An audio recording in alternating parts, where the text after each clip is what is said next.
ডাক্তারের চেম্বারে বসেছিলেন একজন মহিলা। তার পৃথিবীটা ছিল সম্পূর্ণ অন্ধকার। তিনি দেখতে পেতেন না।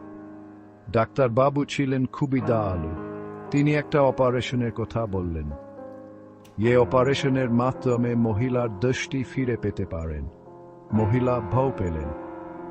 অনেক দিন ধরে তিনি অন্ধকারে বসবাস করেছেন, কিন্তু তার মনে আশাও ছিল, এক উজ্জ্বল ভবিষ্যতের আশা। এখানে তিনি তার প্রিয়জনদের মুখ দেখতে পাবেন।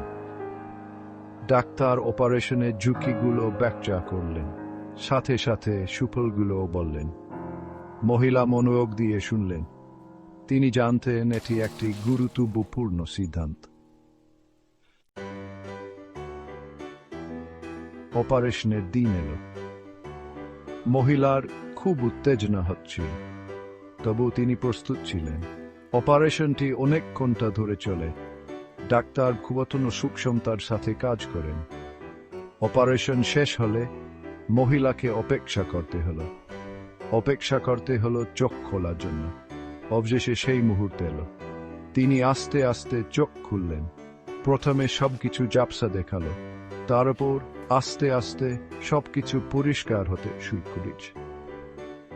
একটা অলৌকিক ঘটনা। মহিলা আনন্দে কেঁদে ফেললেন। তিনি আবার পৃথিবী দেখতে পাচ্ছেন।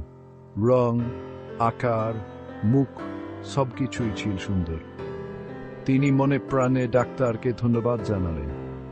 ডাক্তার তাকে সবচেয়ে বড় উপহার দিয়েছেন, 10টি শক্তির উপহার। ডাক্তার মুচকি হাসলেন। তিনি সাহায্য করতে পেরে খুশি। তিনি জানতেন 10টি শক্তি কত মূল্যবান, আর তিনি খুশি তিনি মহিলাকে সেই উপহার ফিরিয়ে দিতে পেরেছেন। মহিলা হাসপাতাল থেকে একজন পরিবর্তিত মানুষ হিসেবে বের হলেন। তিনি এখন এক নতুন দৃষ্টিভঙ্গিতে পৃথিবীকে দেখতে পাচ্ছেন। তিনি প্রতিটি দৃষ্টির জন্য কৃতজ্ঞ। ডাক্তার অন্যদের সহায় করা চালিয়ে গেলেন।